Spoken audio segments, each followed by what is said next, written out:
While on a routine sailing trip on December 4th, 1872, the Canadian ship De Gratia happened upon a ship without a crew in the Atlantic Ocean near the Azores.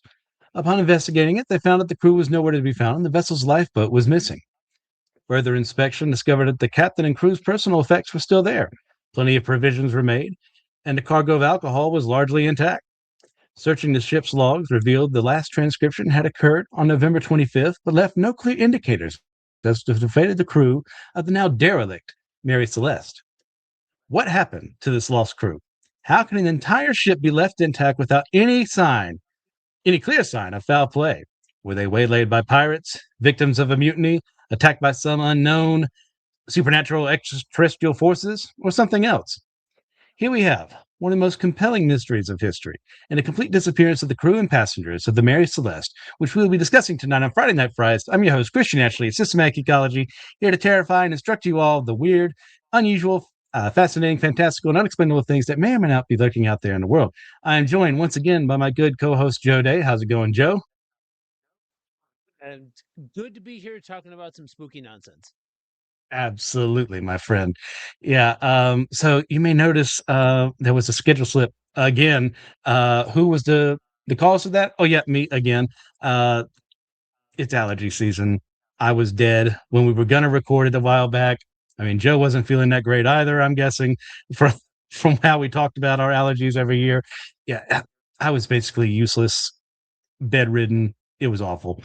I'm better, but yeah, it's still allergy season. So, just as a reminder, our schedule is to allegedly, once again, once a month, cover one of six categories. You have cryptozoology to paranormal, religious strangeness to weird and the unexplained, which we're doing this month, true crime and ufology.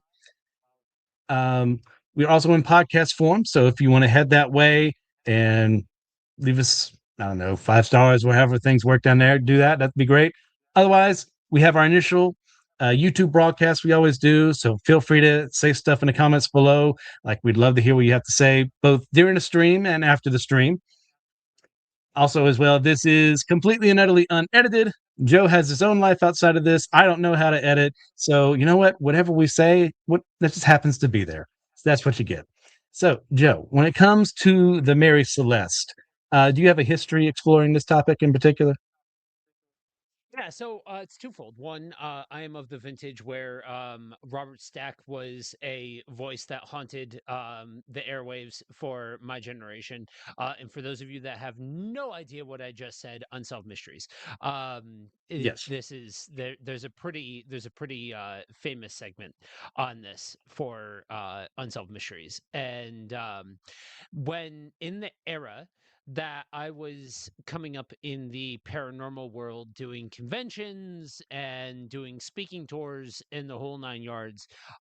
You could not go more than 5 feet on a convention floor without running into somebody that had some kind of book about the Mary Celeste. It's just one of those stories that hovers around the strange and the unexplainable.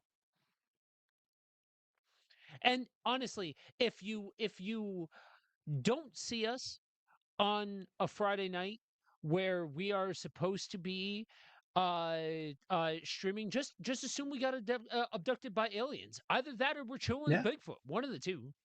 Yeah. It's finally convinced Joe of the, actual belief in both. You know what? And I'll take that win. If that's what it takes. We both get abducted by either Bigfoot or aliens. You know what? That's a win in my books. So when it comes to Mary Celeste, my introduction to this is something we'll actually be discussing briefly later on. In The Real Adventures of Johnny Quest, there is an episode where, everyone except for, I think Jesse isn't in this episode, but the rest of the Quest team, I think, is there. And they're looking at these unexplainable like disappearances in this part of the Atlantic Ocean. And of course, they go into the legend of the Mary Celeste. So I learned about it from there. Since then, different paranormal books being like, well, obviously ghosts were there, or obviously aliens were there, or we don't know. So I'm going to make up whatever fantastical thing I want to in order to justify you reading what I'm telling you to read right now. So I have spent many years with this because I watched that episode when it aired like 95, 96, around that era. So yeah, this has always kind of been a fascination to me. Yeah, one of the things that you will learn about me is I wouldn't say that I've got a phobia or anything else like that, but I promise you, the last place that you are going to find me is out on the ocean, in a boat, out in the middle of nowhere, where if some nonsense pops off and Pazuzu decides to hop on board your ship, or some giant sea creature, or you do figure out that aliens or whatever other manner of nonsense is out, we're so worried about what's going on out in space, right? Like, we're so worried about aliens and extraterrestrials and all this other stuff. What about the area of the earth that makes up a stunning majority? How about that? How about all the weird nonsense that's in our own waters? And I just no. I'm good. I would rather not be isolated out in the middle of nowhere, out on a ship. You couldn't pay me enough to be out there. So like for me, hearing this story, like it gets you said it right. Everybody who's got their spin, you got somebody who's trying to convince you that aliens are real. Well, aliens abducted the entire crew of the Mary Celeste. You got somebody who's trying to tell you Bigfoot's real. Oh, Bigfoot jumped on board, and before dining with on the crew. You know what I mean? Like all this sort of stuff. Like everybody's got their spin because of how unexplainable it really is. But like, here's the legitimate factor of it. Like, regardless of what you think, regardless of what spin you take, and all of that, one of the supremely weird things for me is legitimately we could throw around from the hardcore skeptic where it's all explainable and I don't want to have an ounce of fun because I don't like fun and I don't like theorizing about spooky nonsense and all of this sort of stuff, to the people who are just whacked out, right? Like, just fourth dimension, the Bermuda Triangle came out, Cthulhu came out and swallowed them whole, the whole 9 yards. You can't explain any of it. You got nothing for a true to heart explanation, and out in the middle of nowhere on what we will get into, known as like a doomed ship that's like not just spitballing nonsense and all of that sort of stuff. Like, do the historical facts, and it is wild and out. But like, seriously, kids, this is why. Come around to hear why you don't need to be going on cruises. You don't need to be going on sailboats. You don't need to be going out in the middle of the ocean. I'm just saying. Yeah, it's two things real quick. One, okay, maybe UFOs are not Joe's thing, but now he's all in USOs, so I can work with that. Um, Two, I completely and utterly agree with you. I don't have a phobia of the sea or sea life or anything around there. I'm not Lovecraft, but you know what? I do have a healthy understanding and respect for what could happen to me out in the open ocean, which was why I would make a terrible Exactly. sailor. It's like, Yep. it's just why some of the possible explanations for what happened here, I have one in particular that's kind of mine, and I go, because that's a thing that can happen in the world, and that terrifies me. So we'll get there when we get there. So like, we've kind of talked about it a bit, but like, why do you think this story matters? Why do you think people are talking about it? Uh, what 150 years later since it occurred? Because legitimately, like, the best thing that you can do is provide a healthy hypothesis, right? Like, at best, you Yes. can speculate. You legitimately, regardless of where you fall on the particulars, did it stay exactly on course? Did it go what 300 miles or whatever? Off track? Whatever, wherever you land, you cannot negotiate your way out of, they're gone, never to be seen again. You got Sans bodies. nothing. Exactly. Yeah, 100%.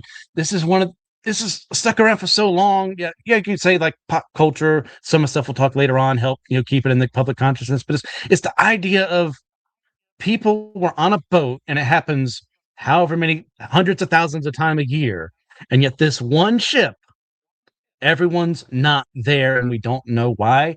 Well, tell me why that happened. Like everyone else gets to make it, but not them. How could that? How?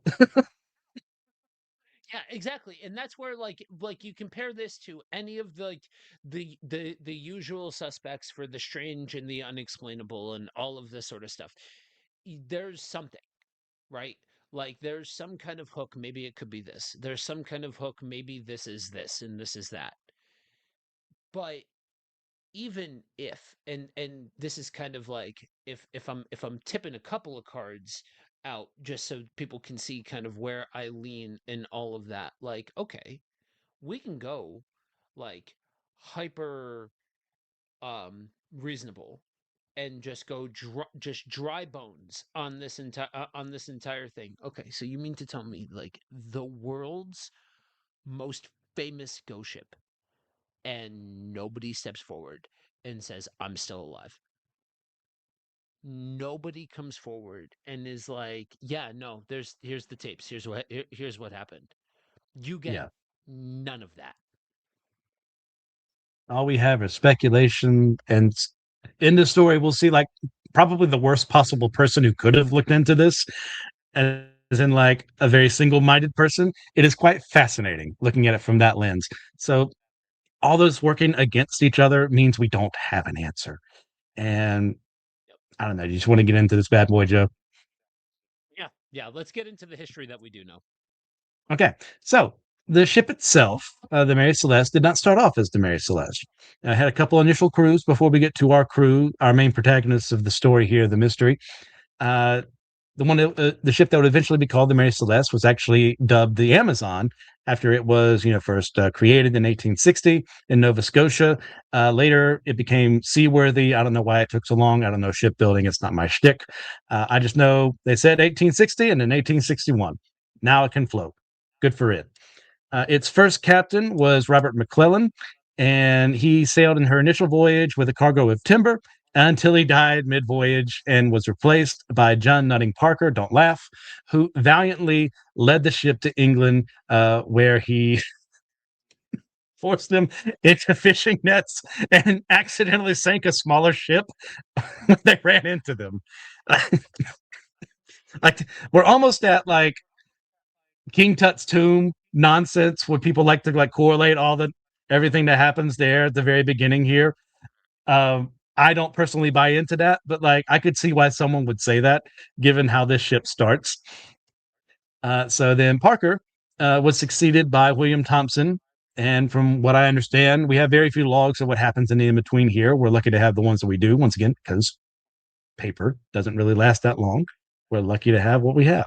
Um, and apparently, nothing of note happened until 1867 when the ship was forced ashore during a storm and left as a wreck until several days later. A gentleman named Alexander McBean claimed salvage rights, which is something you can do on the open ocean. I don't pretend to understand how that works. I just know it does. And because she was a derelict, and he sold the wreck to Richard W. Haynes, who was an American who restored the ship, and he is the one who has renamed her the Mary Celeste. Now, unfortunately for him, Haynes would lose the ship because he had a lot of credit debt, and it exchanged hands to financier James H. Winchester, who becomes kind of more important to this story. And its history at this time is largely unknown, except that it was later retrofitted and given to a Captain Benjamin Spooner Briggs, who becomes kind of essentially our main protagonist for the story, even though he doesn't have much to say after a certain point in time. And he bought about 4 shares of the ship. I believe there was 12 shares total in how this worked. And he recruited a new crew to make the vessel worthy of trading overseas again. Anything you want to add, Joe? Yeah, no, I mean it before you even get to the meat and potatoes of it, like I'm glad that you made the connection or the correlation between like there are one of the many things that hover around this is that this is a curse ship because Yes. you have a series of legitimate unfortunate events. You have a whole preponderance of backstory that that takes place before like you even end up at the point where you're actually telling like the meat and potatoes, the heart and soul of the story. Yeah. And I say this as someone who does believe in curses. Like I do, based on more evidence than is here. Like if there was, I don't know, maybe even the bare semblance of a folklore story of they, made this wizard or witch upset and they cursed the boat, whatever. Yeah, sure, I could maybe go that way more, but there's like nothing in the story presented as such that leads me to believe there was someone outside the influence of the ship that put a curse upon it. Yeah. Yeah. I'm right there with you. I believe that there are bigger things in the spiritual world than just angels and demons. And so I am inclined to believe in legitimate curses. That being said, out of all of the spooky nonsense, it's just not there. Like I just don't like if we Yeah, saw something, I would be like, okay, like cool. I don't I'm not going to necessarily deny it, especially because like of all of the nonsense and all of that, but that's just not something that we see outlined. yeah. And we'll see later on. This story takes on a lot of um, extra history, and I use history in air quotes there, as far as what people actually believe, because things were reported falsely in one newspaper, or they thought they were reporting the truth in one newspaper, and that got spread somewhere other. And we'll get short stories that come in that like fictionalize everything essentially, except for the fact that there was a ship named the Mary Celeste where the crew went missing, and that gets into public consciousness and ruins people's perception of this for many years to come. It's only with later scholarship that we can say, okay, this is why that happened. Let's like debunk that part of the story. Let's get into the real nitty gritty here, into the missing crew themselves. Now, Captain Briggs, his job was to organize his ship as a trading vessel, and he did so by bringing some alcohol. I believe there was 1,701 barrels of it, so that they could trade with Genoa, Italy, get something from there, bring it back after selling it off. And in so doing, it was very common for married men of the time to bring their wives and children there. But he brought his wife Sarah Elizabeth Cobb and his baby girl Sophia, and left his son Arthur, who was just a couple of years older, if I'm remembering correctly, behind with the boy's grandmother. So once again, very common practice because he's gonna be gone for several months at a time. He loves his family, wants to keep them with him. And from what I understand, too, he was also a man of faith. He was noted to have read his Bible multiple times over, uh, even in one day, which, hey, great, love it on that. Whether or not he actually is, who can say? I only know about me. So, in addition, there, we had the first mate, whose name was Albert G. Richardson. He was related to Winchester, the financier from earlier, by marrying into the family, by marrying his niece, and had previous working experience with Briggs. So they had gotten along previously. This will be important for later on. The rest of the crew, as well, was either recommended by Winchester or had previous experience uh, sailing across the world, and were noted as being very peaceable and excellent sailors, unlikely to cause problems. Now, that in and of itself doesn't excuse anything that could happen later on, but it does bring a good foundation for what can happen later on. Now, Briggs himself noted in a letter he sent prior to traveling that he was very satisfied with his crew's qualifications and competency, and his wife likewise noted her appreciation for their demeanor. Anything, Joe? Yeah, I mean, so one of the many things that hovers around this is that there was unscrupulous activity that explains the whole thing. And the problem with that is, and it kind of builds the case for where I think this where I think this does land. Like piece by piece, I think the case builds itself. Um, one of the one of the realities is you have to keep track of the pieces that you do know, right? Like that's one of the worst parts of the scholarship that's taken place around this topic because um yeah, it's fun. It's fun to speculate. We all grew up watching Unsolved Mysteries and all of that sort of jazz.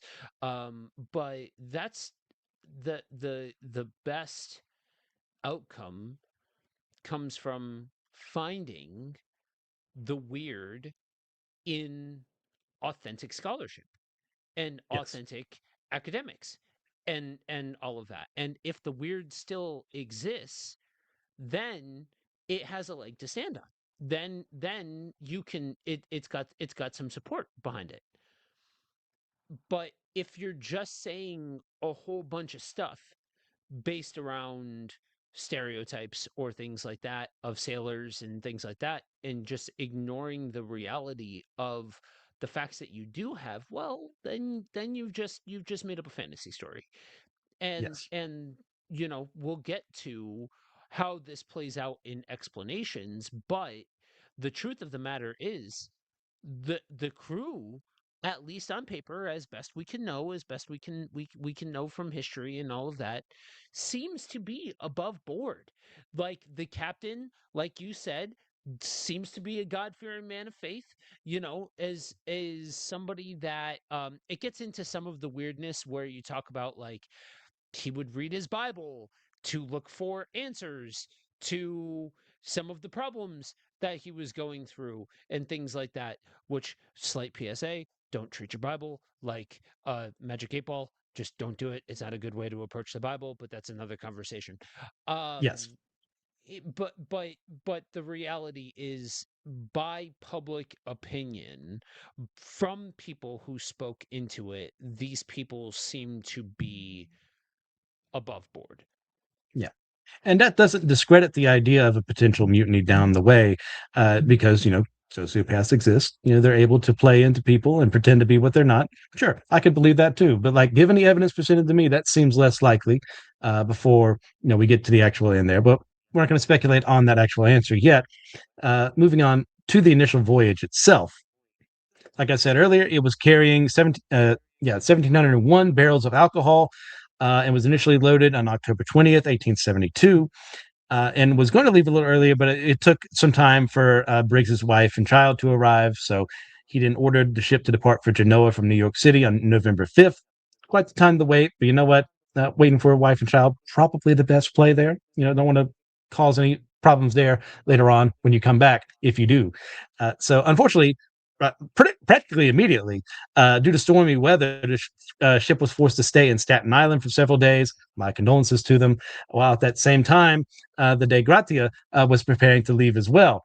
And when they did, they themselves had an 8-day journey behind the Mary Celeste when they had actually departed.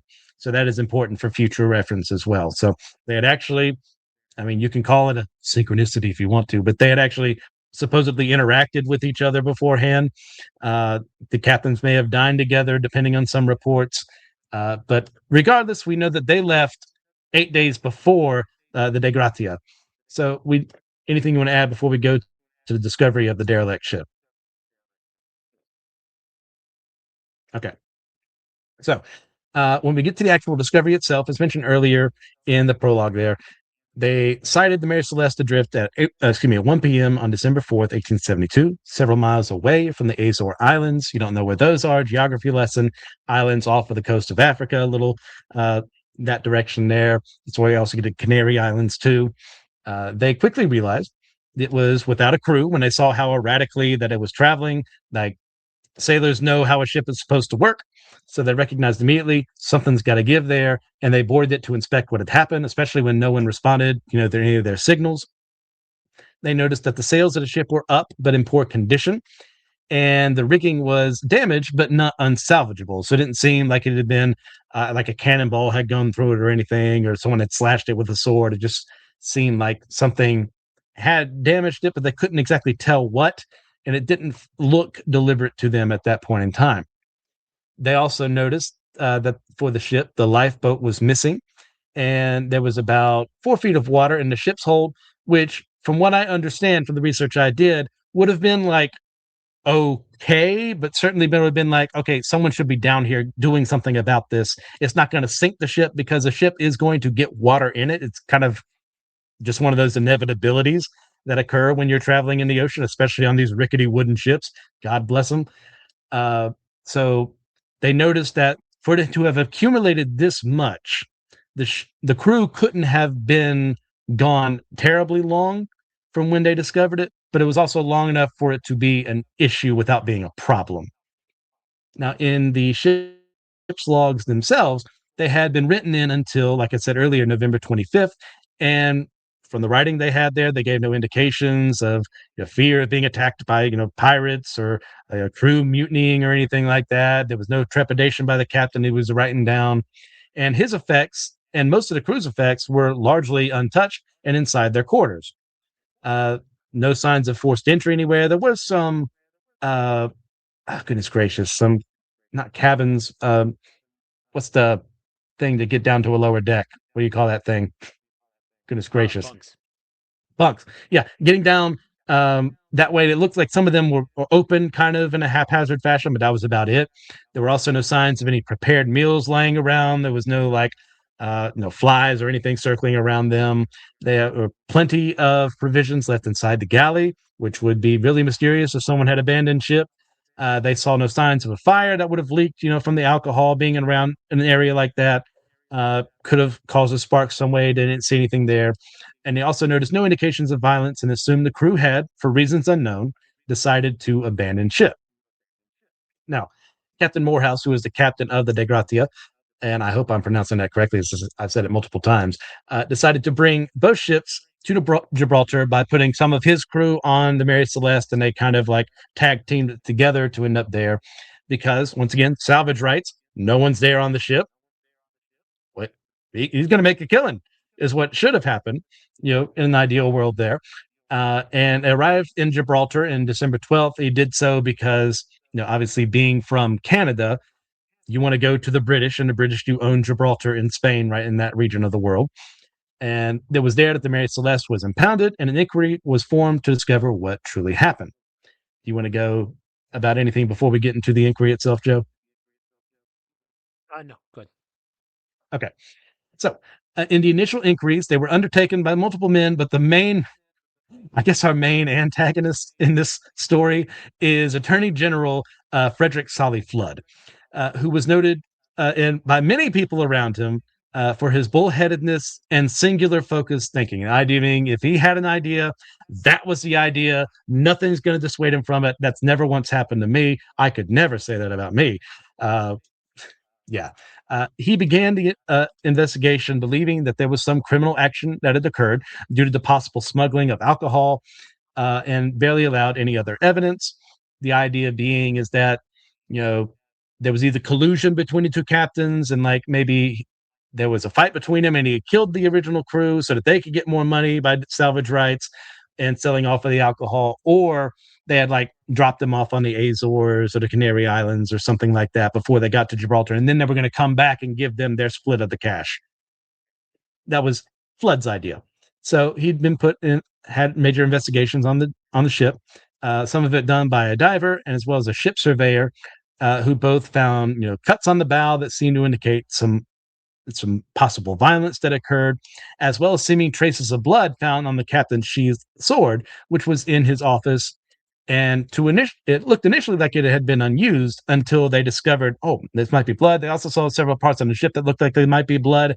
So that's that for that. So in his job there, Attorney General Flood accused Captain Morehouse of doctoring the ship's records, as he refused to believe that an uncrewed ship could have been at the location he described in his reports based on his understanding of navigation and the like. Like, it couldn't possibly have drifted this way. You would have had to have been behind it, was his idea. And continued to believe that he himself was involved in an alcohol smuggling ring without any proof. He believed that, once again, Morehouse, like I said earlier, was possibly in contact with Captain Briggs, and that there was this grand conspiracy to either have his crew pretend to mutiny or actually mutiny and he didn't have contact with Briggs. The idea being that something bad had to happen to the Mary Celeste so that they could get theirs. Now, then Winchester, you remember the financier, goodness gracious, English language, arrived in Gibraltar to settle the ship's account and regain what he saw as rightfully his cargo, and spoke in the defense of Captain Briggs, calling him a righteous, Bible believing man who had no history of wrongdoing, had never done anything against him. And he testified that Briggs would have only left the ship behind if there was no other option available to him. Now, in the midst of this inquiry, Flood was floored when forensic testing on the ship, I don't know what forensic testing is in 1872, but I guess it was good enough for this, showed that the captain's sword and other potential sites of spilt blood were shown to be another unknown substance. I looked this up to see if someone else had explained it. I don't know if you found something different, Joe. I don't know what they actually found, but it looked like blood, but it wasn't blood. Um, Yeah, yeah, it's unsubstantiated exactly what it was. Okay. Yeah. So Flood's single mindedness was further destroyed by the reports of American consul Horatio Sprague, who kind of we had like ambassadors of a sort in Gibraltar with them. Given that trade would happen, we'd need someone around there to like just to take care of ships if we weren't in the area. And Horatio testified that the cuts on the bow or bow were naturally made from expected sea travel. So, you might end up accidentally going up against a rock or something, or, just from the wear and tear, erosion of being out in the sea kind of degrades the material. And in his opinion, that's how it looked. So, unable to find further evidence for his case, Flood reluctantly returned the ship back to its owners, who, in a typical move, offered a pittance of the salvage to Morehouse and his crew. That made everyone involved equally angry at each other and left no answers as to the whereabouts of the crew. So no one ends the story happy. We end the story not happy because we don't know what happened. Joe, what are you thinking? So there in and around this part of the story is where you have different takes on some of the details. So depending on who you ask, the boat traveled off like 300 and some odd miles off course. Other people you ask, it had it had stayed exactly on course. You have some people who will say that there's evidence that up into the morning of like there's the last morning that you have uh writings in the log that are like partially incomplete. um the the alcohol is part of what I hear a lot for people who don't like fun. um where the alcohol, for those of you that don't know, if not properly vented, will create very dangerous fumes. And if contained in a certain area, will actually expand out the area that it's in. And um there's speculation that there was bad weather, and so they were unable to properly vent the area. And the reason why there was water in the bottom is that they vented it, but they couldn't risk, a problem happening within the ship, and the ship going up and the whole nine yards. Yes. um a lot of speculation, stacked on speculation, stacked on speculation there. Now, I'm not saying that colors outside of the lines, but I'm also saying that even if you go the driest possible route, you still don't have anything definitive. Yes. You still need to speculate about each one of the pieces. Now, unfortunately, history is also plagued with bad actors and people that, you make allowances for the fact that we're talking about the 1800s, and we've talked about this with other cases where you cannot expect the same level of documentation and scrutiny and the whole nine yards. Um, but on top of all of that, you also do have documentation of just incompetence. It's just people that are just incompetent as far as this goes. Um, but even if you go so on top of the venting thing, the other thought that goes alongside that is that's why the lifeboat was gone, is that they had abandoned ship and that a storm knocked them off and that they couldn't get back to the ship, that the ship had sat abandoned, couldn't get back to it, etc., etc. Again, we are talking about a day and time where one of the prime forms of business happened on the high seas. You have people that, like, this was a huge way of commerce. It had to be. And so these are people that would have been very well versed in knowing how to get word back had they had survived, something along those lines.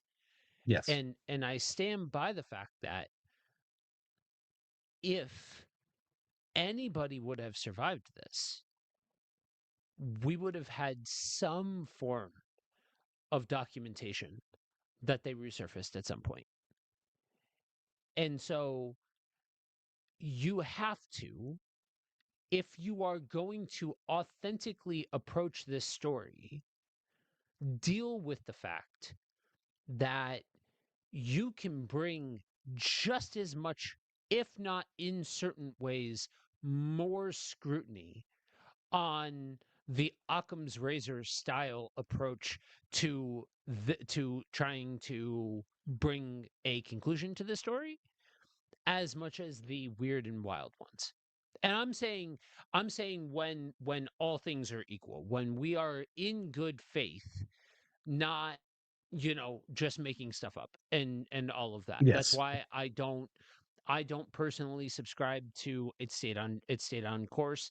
I just think that there's far too much evidence that's not what happened, that it went off of course, and because it was derelict.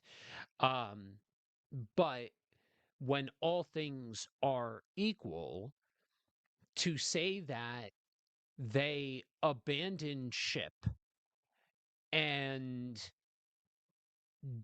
what a storm got them and they didn't make it, that to me, I ask the question, okay, if there's no other form of or no other indicator of an actual emergency, and you lose your cargo, dude, you're out. You got nothing. There's no form of insurance. There's no nothing. That's your livelihood. Hmm. That whole crew is gonna get furious because their payday is contingent on getting from point A to point B. That's how these sailing ventures would work at this point in time. And so everybody, not just the captain, has invested interest in getting from point A to point B. And so some form of indication, some form that of writing in the log or making some sort of effort to stay connected with this ship when everything else being equal, it didn't appear to have endured anything significant in that sort of way. Any kind of catastrophe, even a storm, like you said, the level of water at the bottom of the ship was there but not so significant that it was, unsaleable, or it was about to Yes. sink, or whatever the case may be. So, like, if you're talking about a like including in the tapestry of ideas that a storm took out the crew, then explain to me, please, why the ship doesn't seem to have had that any sign of that at the same time. So, while sure, there are, when you look at the full spectrum of possibility, non spooky answers to the whole thing, those feel like some of the responses to this that require the most leaps of faith. Yeah. And the truth of the matter is, there's no smoking gun here in the case. Like, I have my personal pet hypotheses. I'm sure Joe does too. Like, and there's going to be a hole in it. The hole in mine is actually what you just mentioned of the state of the water inside of the ship. Meaning, like, why would they do what they do if I think what I think? And that's just unfortunately where we end up in this story. With we simply don't know because they're not there to tell us the story. It, Right. they're gone. That sans being around. It like they were there, then they're not. And you bring up a great point earlier about some people do think that it went on maintained its course. I don't think a ship without a crew is going to do that.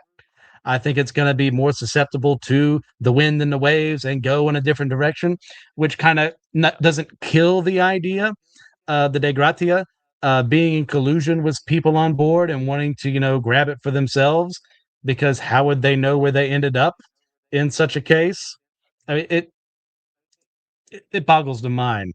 Uh, did they travel the same route as them and go, wait, they're not there, and then go this way, or were they going this way and they just happened to be upon them? Because as some people do record, it seems to have been about 300 miles off course when it is Yeah. found. Yeah. And the thing to remember is that at this point in human history, um this would be tantamount to, like, should that level of fraud had taken place.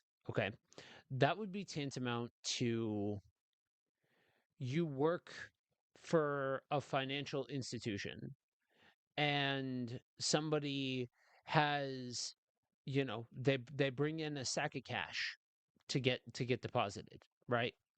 And you decide, oh, I'm going to get mine, so I'm going to take that sack of cash and I'm going to leave with it. um and it's, I don't know, a million. We'll say 2 million. We'll say 5 million. That's fine. That's not enough money to get yourself blackballed. That's not enough money to live off of for one person, let alone an entire crew, Yes. an entire group of people. And your word, like, when you're talking about prime areas of shipping, to get blackballed as a pirate is a very significant thing. You would have a reputation at this point Yes. in time if you resurfaced. And that that the kind of money that we're talking about, just simply, even for the time, would not have been enough of a payday to secure somebody for the rest of their life. And so, going down the rabbit hole of any kind of fraud just doesn't make any sense, let alone the actual geography of it not making sense either. Yeah. And at this point in history, it's not as if piracy has ever left the seven seas, as it were. There have always been, pockets around the world, but you remember in the golden age of piracy, what stops it is British naval forces, French naval forces, Spanish naval forces getting more active, locating exactly where they're going to go, protecting their vessels better, and killing anyone who got in their way. Yep. The next group who were like viable would be the Barbary pirates, who acted around North Africa for quite some time in the Mediterranean. Most people were willing to pay them off until the U.S. said, "No, we're good with that." Then we had the first and second Barbary War, and it's not like they stopped being an association. We just stopped, like, "Hey, don't you dare target us!" And then other nations started following suit, so they lost their sphere of influence. So it is possible for there to have been like a pirate crew here, or people working in collusion with each other for insurance and the like, but it is not probable given the period of time we're in right here. Yep. Yep. All right. This is not the end of the story for the ship. Like, we're going to tell a story of the Mary Celeste. We're going to tell the rest because there's some fascinating history here. So, because of all the bad press, the ship was sold 2 years later in 1874 to several New York businessmen. She had very unsuccessful voyages, to the Caribbean multiple times over, and eventually was just sold to some Boston merchants in 1880. About 4 years of mediocrity happened, and in 1884, it was now captained by a man known as Gilman C. Parker, who then became a part of an insurance conspiracy. So these actually happened. We have actual documents and the like that do prove something could happen here. And what the conspiracy was they were going to mislabel the cargo of the ship so that it appeared that they bought things that were more valuable than what they currently had on the ship. And what they were going to do is run it aground. So at the time, this value of the value that we're making up would have been around $30,000 in this period of time. Adjusted for inflation, God help us all, it would be $1,070,000 in today's money.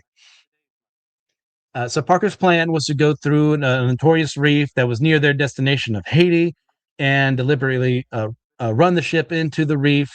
His crew had prepared for this. They were all in on it and fled on lifeboats with some cargo till they could look like, oh, we tried to get the cargo, guys. And it just happened to be the stuff that's not as expensive as the other stuff we said was on here, which they then sold for a pittance of its value, hoping that everyone would believe him. Like, oh, they tried, guys. They did their best. But unfortunately, it's all lost. We'll give them their money. But insurance agencies have a reason behind what they do. They insure things because they want to make money. And as part of wanting to make money, they're also going to investigate claims made when stuff is lost. So when you have a lot of people in a conspiracy, it's a lot harder to keep those secrets inside the conspiracy. Some people broke, they found the proper information and go, oh, hmm, you said this was here, but it actually wasn't. We're going to charge you for a fancy word. I learned a new word today, barratry, which is the willful destruction of ships for the purposes of gathering insurance or some other nefarious means there. Love that new word. So he goes to trial. He had two separate trials. The first trial, he had a jury who couldn't come to a decision based on the conspiracy charges because for some reason they were afraid if they convicted them here, he wouldn't look good and his character would be defamed for the second one. So like a reverse what happened to OJ, I suppose, uh, where in a civil suit, like he lost, but in the big bad one, he didn't. Whatever. So the judge was like, okay, whatever. I'm going to make a deal with you people. Um, and here's what's going to happen.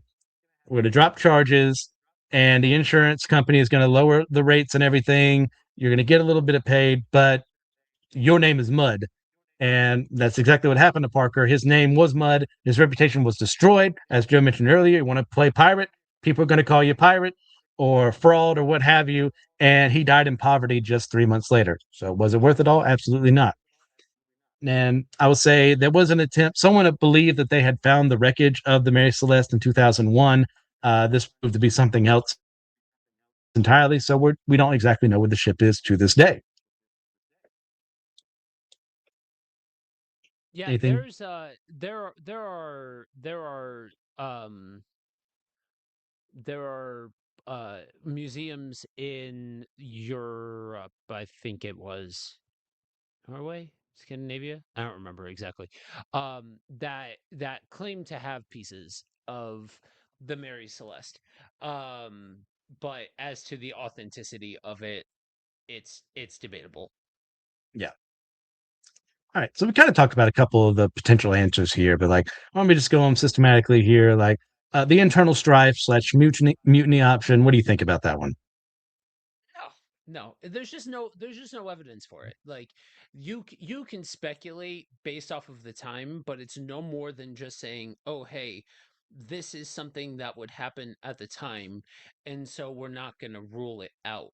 And while you can say, "Okay, cool, I'm not going to rule this out," uh I just think I think it discredits and discounts a lot of the actual information that we do have about the people that are involved. Yeah. I can't get behind this one either. It, it is possible, once again, for a crew to be upset with the captain and his decision making, or maybe he disciplined one person and he got angry and he got a bunch of people riled up. That has happened historically multiple times over throughout naval history. But once again, looking into the profiles of the crew that we gained earlier, how the captain thought of them, the captain's demeanor as well, the fact that he has his wife and child on this very ship would lead me to think that he doesn't want to literally rock the boat, as it were, here and cause problems. And even then, let's say there is a mutiny. Okay, where are they? Right. Where'd they go? Where's the evidence that there was a mutiny, even down to like even if no logs are left?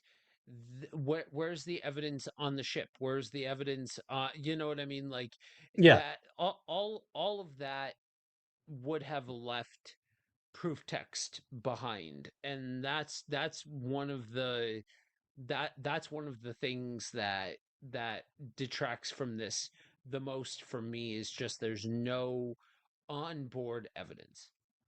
yeah.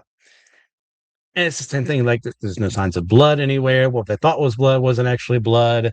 The Right. lifeboat is gone, sure, but like, why would you leave a perfectly seaworthy vessel behind and go in a rickety lifeboat when you're already on a rickety ship that at any moment could die thanks to a strong storm or what have you? Like it makes no sense to me based on the evidence Yeah. presented. So let's Yeah. go with the insurance fraud idea. We've noted it has happened historically with the Mary Celeste after the fact. Could it have happened right here and now? Uh, I mean, in the grand tapestry, could it have? Maybe, but is it in any way, shape, or form a probable answer? Not even a little bit. Yeah, once again, as mentioned earlier, when you have a conspiracy, the more people you have in on it, the more likely something's going to get leaked. That doesn't make conspiracies impossible if you have the right people who know when to shut up around. But if we take Flood's idea that the captain of the De Gratia was behind here, Morehouse, somehow getting either pirating from that ship and taking things over and saying that we don't know what happened, they weren't there when we got there, or working in collusion with the crew of the ship to make it look like something had happened to them and so that they could get salvage rights and get paid for it. I'm not seeing the evidence for either option here. Right. From what I understand, it seems like he came there in good faith. It's like, look, this is how things work on the sea. I did everything I was supposed to do. No one was alive on the ship. This is now my ship. I can do whatever I want with it. And I'm giving it to you so you can prove this in a court of law. And now suddenly everyone thinks I'm a criminal. Right. Yeah. Exactly. All right. So there are two more natural hypotheses thrown out here. The first one, I kind of put them together. That's the heavy storms slash water spouts idea. Water spouts being, especially in warmer weather environments, a kind of a mini, well, not mini, a very large a sea tornado, as it were, that can cause and wreak devastation across on ships. And of course, heavy storms. This is the Atlantic, well, any ocean really.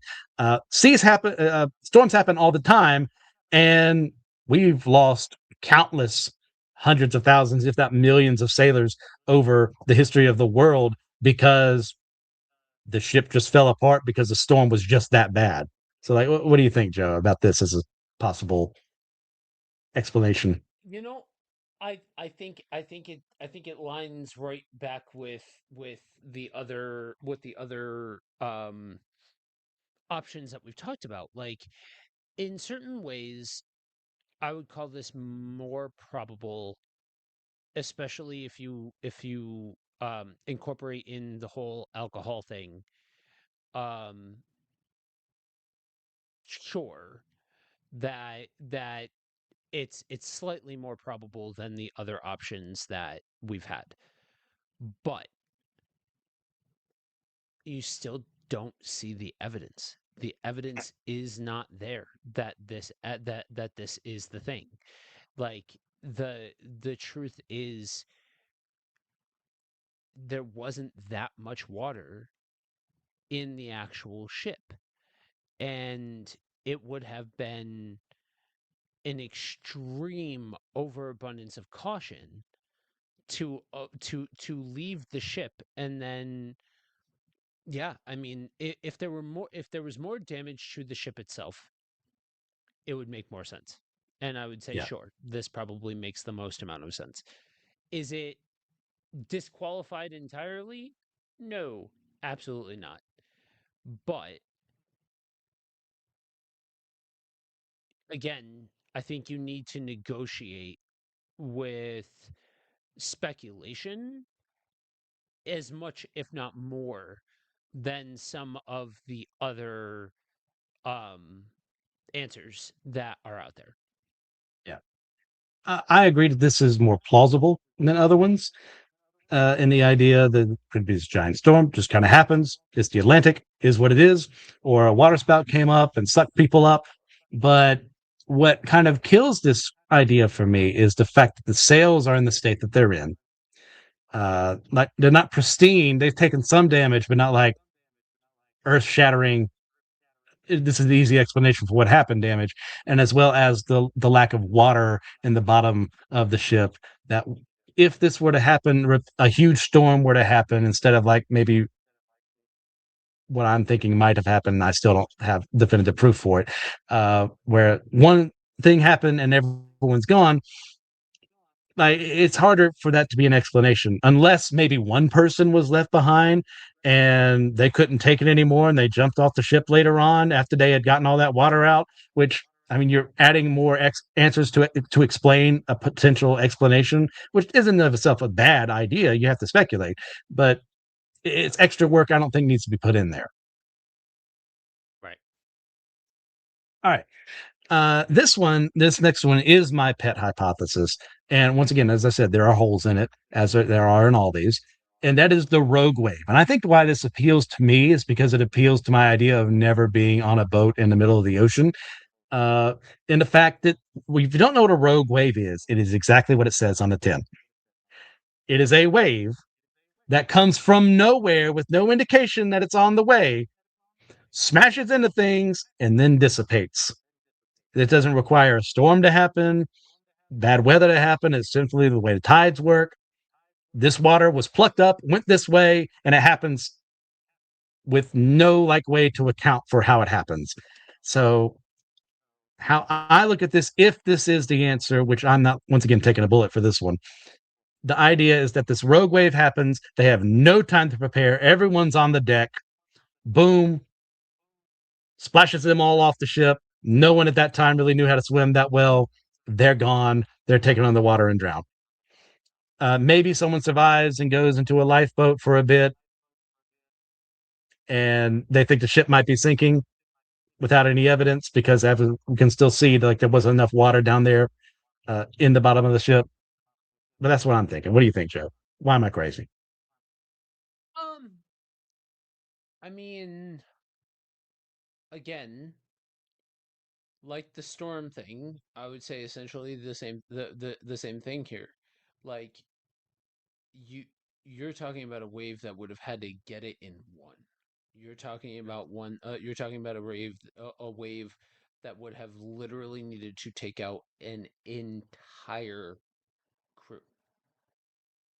Um, Impossible? No. Likely? Absolutely not.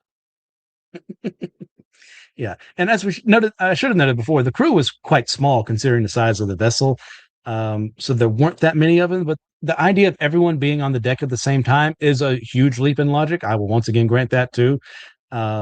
Maybe it was the middle of the day and they were celebrating, or maybe it was night and they were about to feast. Who knows? Like no one knows because we weren't there. Right. So, next up on our docket, we have the giant squid hypothesis, Joe. Um, Now, if you don't know your cryptozoology and actual biology, giant squids have been something that have been speculated about for millennia. As sailors have been across the sea, there have always been reports of giant squid out there.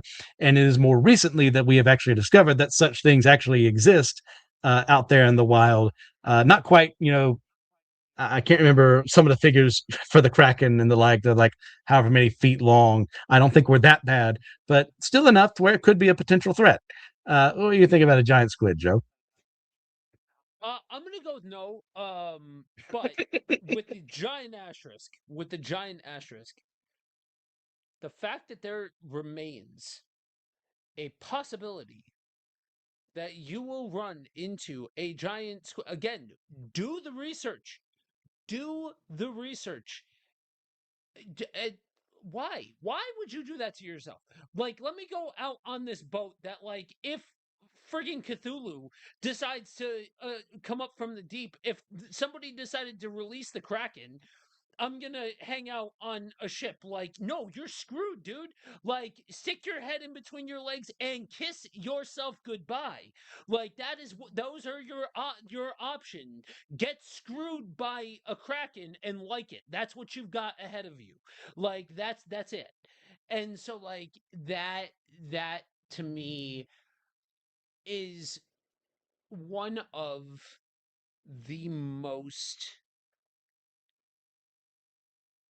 truly terrifying options because, like, yeah, sure, a rogue wave, absolutely. That's, again, if I'm building my Mount Rushmore of reasons as to why I'm not going on a friggin' sailboat, that's one of them. But also, like, you don't know what lives under the ocean. Like, we want to worry about exploring the stars, explore the friggin' waters, understand what's sharing this planet with us, and then get back to me. You know what I mean?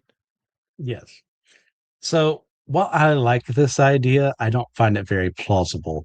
In Right. the idea, a giant squid attacking a ship would leave multiple marks on the entire ship and probably have Exactly. brought it down with it if it attacked Yeah. one vessel. And that's historically speaking, when there are mentions of a giant squid attacking a ship, uh, you know, whether you're talking about Viking lore or what have you, like it takes it down with it because it's a big squid and it's a small boat. Yeah, even a ship the size of the Mary Celeste, with what we have of what we have actually studied with giant squids that exist in the world, I think it would still, if not go down, or at least be extremely battered after it got what Yeah. it wanted from feasting on the crew, having found a taste for human flesh.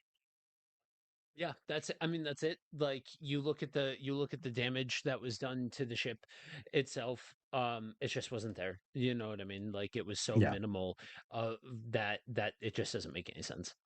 yeah. So we kind of talked about pirate attack anymore. Anything you want to add to that, or just move on? I just move on. I just don't think I Okay, think that's kind of like the insurance fraud thing where that's something that, like, it's not that it didn't happen, it's just that that sits more at the realm of stereotype. yeah. All right. So this final one, I'm kind of putting a lot of things together. Like we have mass abduction by UFO, we have merman attack, we have USO encounters to ship. So like all that together, what are your thoughts on something more extra normal happening to explain why all the food's there, everything's kept in order, but the people are gone, Joe? All right, let's get weird. So, there is a running theory that moving bodies of water are areas that create a more susceptible atmosphere to interdimensional or spiritual activity because it's an increase in energy in that space. And like this is long been since researched, like not even in para science, but like also in like metaphysics and all of that. Like several different classifications of science have talked about this, and the reality is they're all gone. So again, either way, weird or not, you've got to negotiate your way around that one. Yes. Now, it that there I think sits a level that you cannot completely withdraw from the idea that there are pockets that exist within the ocean area that we have, where all electromagnetic activity dies out or spikes in really weird ways, where people have just gone and never come back. And to me, if you're looking at this with an open mind, the idea of an interdimensional slip is where I start to look at this and like, okay, if I'm going to negotiate either way, this to me requires less negotiation than a natural event happening, a natural disaster, anything like that. And there are, especially from the area that we are talking about, several pockets that have been proposed over the years to have these sorts of pockets of strange phenomena taking place. Now, I don't think they got abducted, and I don't think mermen or any of that sort of stuff.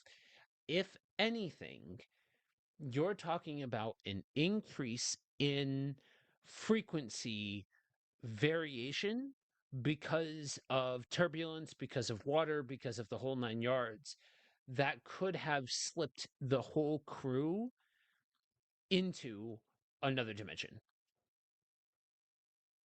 So how would you explain in that idea the ship being intact, but the people aren't? Is it just the frequency of human beings? Is just whatever this force is more attuned to, and that's what it's grabbing, or like not even assuming an So it intelligence behind it? so it could be anything from the vibrational frequency to organic matter to any of those variants in actual material makeup could have been the reason why one form of mass and energy would um would slip and another one wouldn't. Okay, okay, I can see it. Like, I mean, as much as we understand how these metaphysical things work, which we don't as much as we Right. would like, we're still working on it.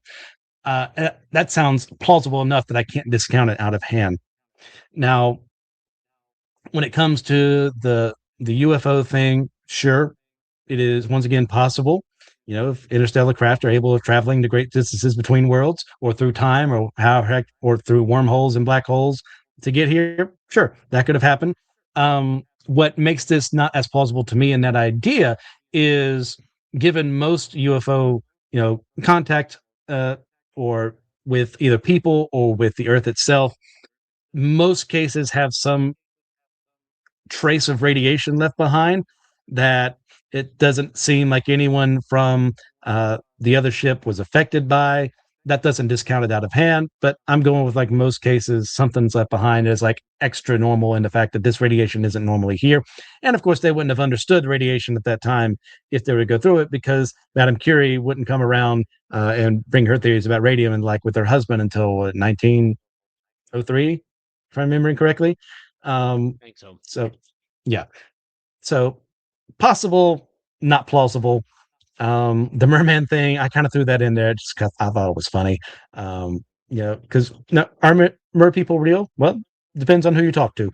They're in pretty much every culture around the sea has some mythology around them.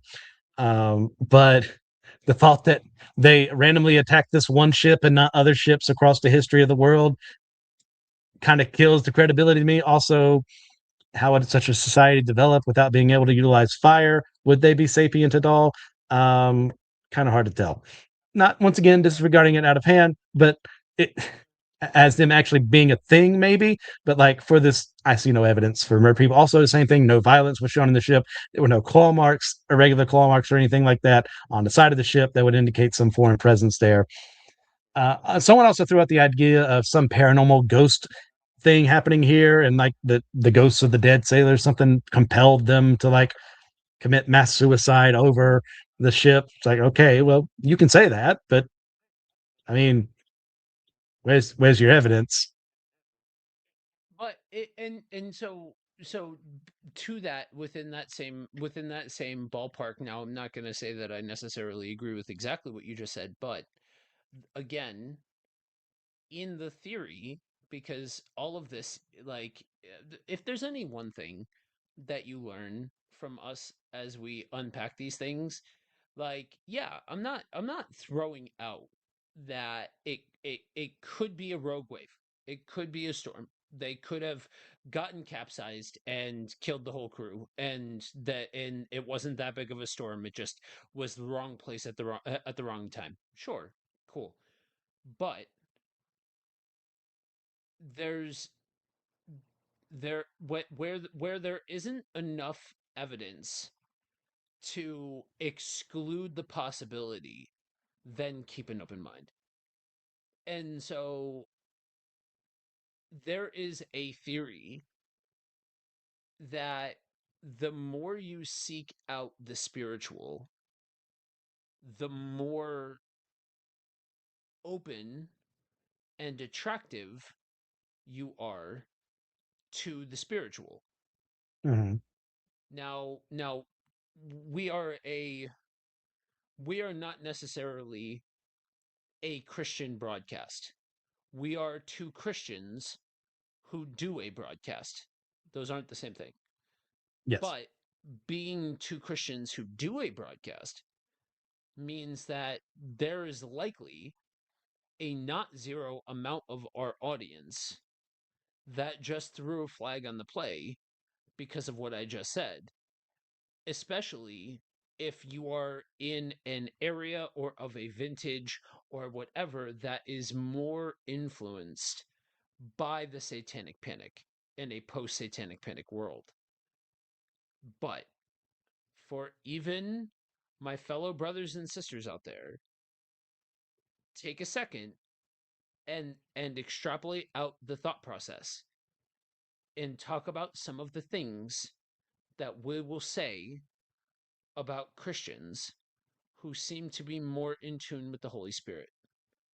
Now, I'm not putting the Holy Spirit on the same playing field as, let's say, an earthbound spirit or a forest spirit or a water spirit or whatever. But what I am saying is that if we're already opening the door to the supernatural, because like sometimes we lose sight of the fact that like we worship a dude who came back from the dead. Let's start the conversation there. And then we talk about like the spirit of God inhabiting us. Like we are we are some of the spookiest bunch. We just don't like to talk about it because we get freaked out because of the satanic panic, because everything's a demon. Yes. But like if all things are equal, I'm not coloring out of the lines really at all to say that the more receptive you are to the spiritual, the more you're going to experience the spiritual. And so again, let's go back to the beginning of the conversation. The ship's captain is a holy man, Yes. deeply devout. deeply spiritual. I'm just saying that when you add it up, and if you are willing to rest in the uncomfortable, then the door is not closed to this aspect of it. Now, again, like like um like merfolk, like cryptids, like UFOs, all of that sort of jazz. Like, if they're real, why don't we see them? Like, seriously, why is it that every single time we got a guy trying to avoid charges of being a pedophile that we're going to hear about UFOs? Like, just saying. Mm, But mm, like, I'm I'm not sitting here saying that they got taken up. um I guess if I'm keeping my my point of view in line, and we've talked about this before with other ufology topics, if we're talking about extra dimensional rather than extraterrestrial, then we have entered back into the realm of conversation that I would be more apt to play in. That being said, though, um I think there are more things on heaven and earth than we could possibly wrap our mind around. And I think we have trained ourselves because of the entertainment side of the paranormal, the TV side of paranormal. Like, one of the things that one of the reasons why I keep coming back to this, and why I am a full blown pastor doing this thing, is this is one of the few spaces where I can encourage deeper thought, mm. and I can be open about the things that, like, okay, either I've experienced or I'm out of my friggin' mind. Either these things happened or I'm making it up, and I know I'm not making it up. So, like, there are things that exist that, even if I'm talking down the camera to our brothers and sisters in the faith, you the Bible doesn't say don't go screwing around in the dark because it's all fake. Don't mess around with this stuff because it's fake. That's not what the Bible says. Process it.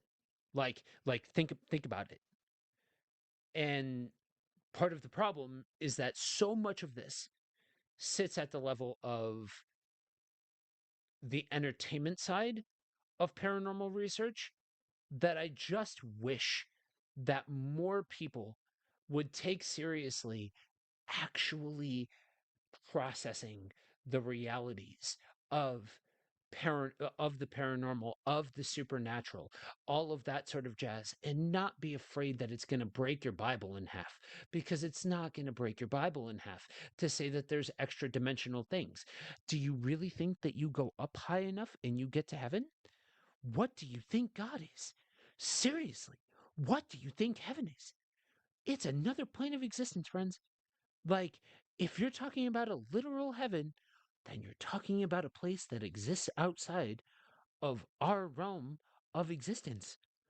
So, again, if all these puzzle pieces are on the playing board, then I haven't gone out of bounds yet, y'all. Like, you can poke holes. I'm not saying, like Christian said about the rogue wave thing. I'm not saying that my stance is bulletproof. I'm just saying I'm coming strong and I'm coming hard, and you're gonna have to come strong and come hard to legitimately, and I'm saying legitimately, say nope, can't. Impossibility.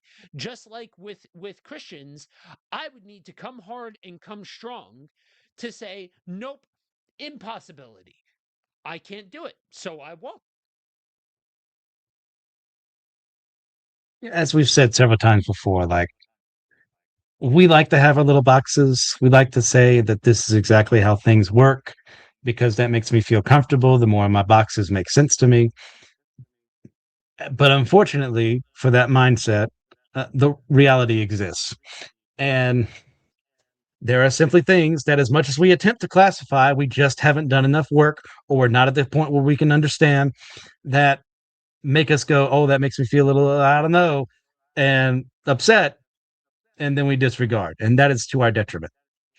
Um, so, do I think that that's what happened? Any supernatural, paranormal, extra dimensional thing happened to the Mary Celeste? No.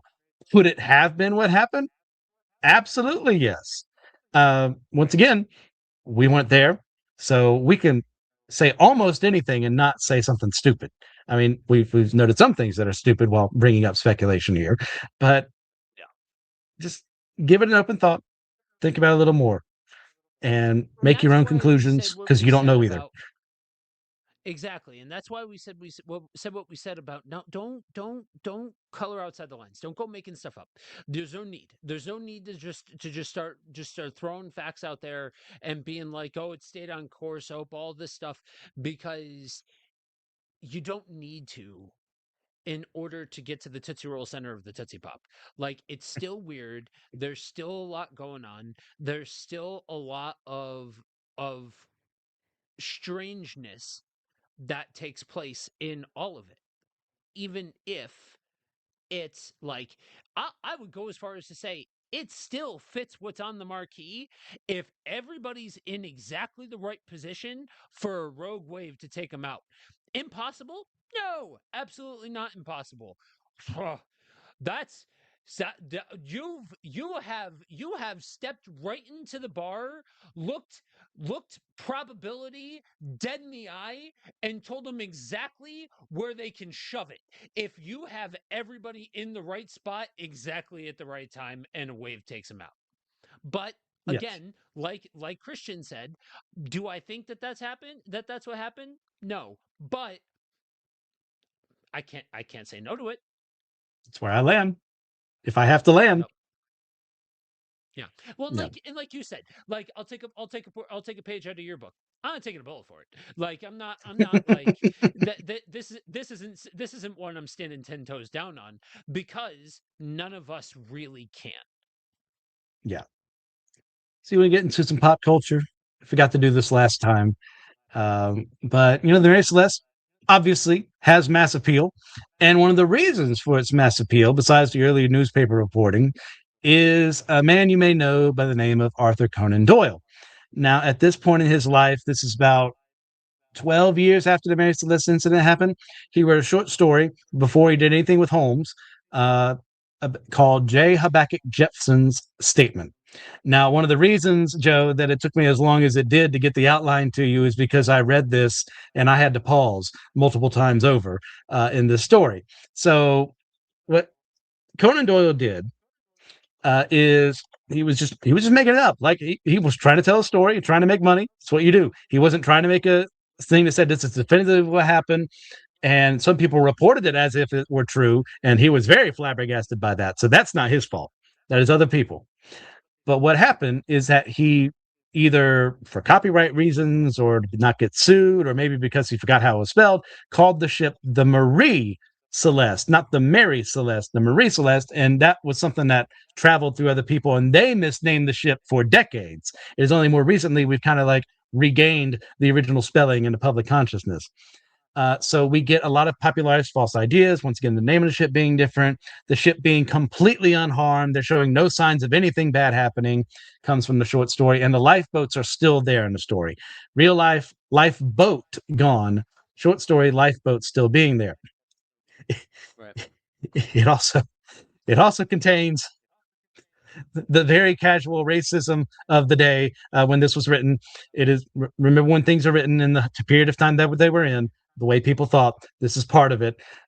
So I believe the original crew, there were no Africans of any sort, American or not, on the original crew of the story. He adds them on.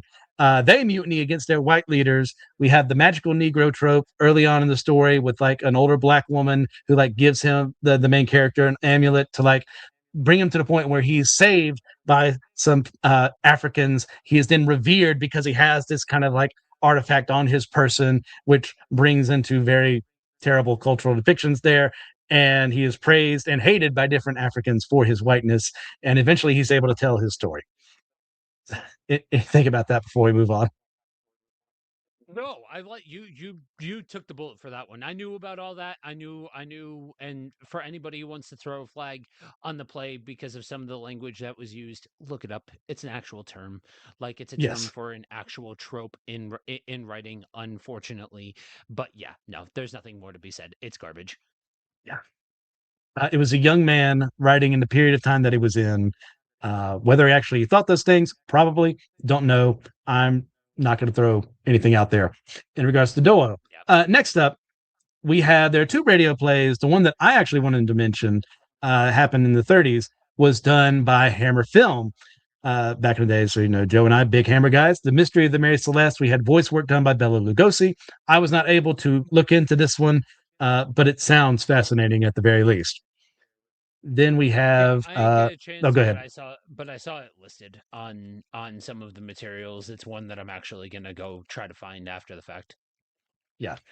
Then, of course, we have Doctor Who in a first Doctor story, The Chase. We have time traveling Daleks who end up on the Mary Celeste, and the crew is so afraid that they just abandon ship, which, to be fair, as goofy as they look to a modern audience, with the plungers and all, and I love my Daleks for what they are. Uh, Seeing that in 1872, I'd abandon ship too. I don't even know if I'd take the lifeboat. Like, yeah, then, of course, as I mentioned earlier in the show, my introduction was the Real Adventures of Johnny Quest, where we see in a flashback the ship being surrounded by a beam of light from an unknown source, the crew taken, but the ship left behind. As they go into the future, the present, we see something similar happen to someone else. The implication being aliens, some other being that aren't shown on screen. So we're kind of left with more questions than answers. My favorite thing in the world. So, final judgments, Joe. Take it away for you. Yeah, I've got to chalk it up to the supernatural on this one. Okay. Yeah. Once again, I'm taking the rogue wave hypothesis. Maybe the water spout, maybe the storm. And it maybe freaked them out enough to where they thought, oh no, the ship's going to go down. And they didn't actually check for damage or anything. And the lifeboat's fine. So we're going to go on there. And they drifted off the sea, didn't have provisions, and died because they were just in that much of a panic. Uh, I don't want that to be true because that's quite horrific to go through those circumstances. But that, yeah, so that's where we are. What do you guys think? Uh, do you have any idea what happened to the Mary Celeste? Is there something that we forgot to do? Was it really death by a mutinous crew? Were there extra normal abductions in some way, shape, or form? Something else? Well, we didn't touch on everything. The history and folklore having a subject tonight. So let us know in the comments below if there's something you'd like us to do a follow up on. As well, we will be moving next month into our next category, true crime, which we haven't finalized yet on. I'll probably give Joe a couple of ideas that we'll decide when we go into May, and hopefully we actually record in May. But life is what it is. We'll figure something out. So, Joe, anything you want to leave before we head out? Just approach this one with an open mind. This is a great example of a story that embraces folklore, embraces mythology, and is best suited for folks that are willing to embrace the unknown. All right. Stay spooky out there, people. See you next time.